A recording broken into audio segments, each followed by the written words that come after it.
It's 12/14. It's the 30th day of August in the year of the Lord Steve the Cat 2023. It's about 74 degrees and sunny here at Site B. And friends, your OGGM is happy to report the single greatest mystery in the history of tabletop role-playing has been solved. That's right. The $300,000 worth of collectible card game stuff that took a walk has been rediscovered, and the individuals have apparently turned themselves in. These two bright criminal masterminds who walked off with a pallet jack full of Magic the Gathering and other assorted tabletop role-playing game and collectible card game product from Gencon on the first day. Side note, okay, no matter how utterly stupid this was, the fact that these guys had the brazen cojones to walk into that place like they owned it, grab a pallet jack, hook up a huge stack of cards, walk out the opposite direction past multiple people, multiple security cameras, opening at least 3 or 4 doors, loading them on into their vehicle of choice, and then driving off will go down as just sheer 100% pure balls to the walls awesome. I mean, it is utterly stupid, and there's no question you weren't going to get caught. What the hell were you thinking? This is possible, just dumb on so many levels. But the fact they pulled it off, dude. I mean, sometimes no matter how stupid the crime is, you just got to go, dude. That was pretty awesome. And no one was hurt. So, I mean, all right, so what do we know about this? We know they walked off with it. They know there was an investigation. Pretty much people knew who it was from day one, because not only did you see their faces, but the clothing they were wearing had images from a game they helped create, right? So remember that part? It turned out these guys had worked on another game, and they were wearing gear and merch from that game. So people were like, hey, I know that game. And that guy looks like the face of the guy on the cover of that game. So really all I have to do, it wasn't like these guys were criminal geniuses. So the prosecutor's office expects charges to be filed. I don't know if these guys are in custody or not. They were located and recovered. Police assisted in the confiscation of the cards, and they are processed and being returned to Indianapolis for evidence. The police expect charges to be filed in Marion County, so I guess it's in Indianapolis. Detectives had been in contact with the attorneys for the two persons' interests. What is their defense going to be? We didn't know. Oops, we thought it was ours. No, I mean, come on, guys. What were you? You're guilty. What can your defense be? All you can do is plea. And apparently we don't know where they took the cards. So that's one little bit of news. Let's see if we have a better news on this. This comes to us from Indianapolis News. The $300 worth of cards walked off. Police find around. Investigation, they found it. Police were able to locate and recover the stolen cards somewhere in New York on the 25th. The police confiscating their return to Indianapolis. Charges are expected to be filed. So not a lot of information, just these two geniuses, whether they turned themselves in or somebody found them. The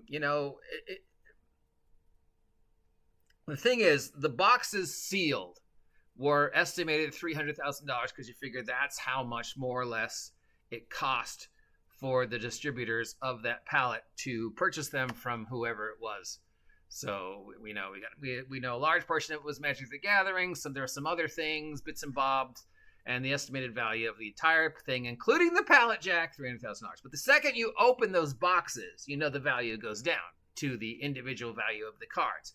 And the individual value of the cards are basically whatever you can get away with. I mean, if you can get away charging somebody $1,000 for a piece of cardboard with a picture of an angel on it, good on you. But where are you going to sell these? Are you going to sell them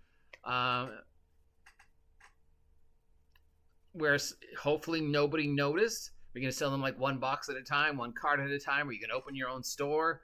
I mean, what were you thinking? I mean, you had to have a plan, guys, because it's obvious you were just like, hey, let's, I mean, this wasn't a crime of passion. This wasn't like, dude, let's just walk in and take those. And the other guy's like, why not? No, you planned this. So, I don't know. And you cross state lines. So, there might be some, felony charges in there for crossing state lines with intent to sell. Just really, what were you thinking? I would just love to know what was in their brains, wouldn't you? No matter what. I mean, you can damn these guys to hell, but just the sheer audacity and stupidness of the crime just makes you want to go, what were you thinking? And where was this guy? This guy on this, there's literally a guy on this little teeny pallet jack vehicle right here in the corner. He is like, didn't he not see these guys? But people have said, you could just, they don't pay attention.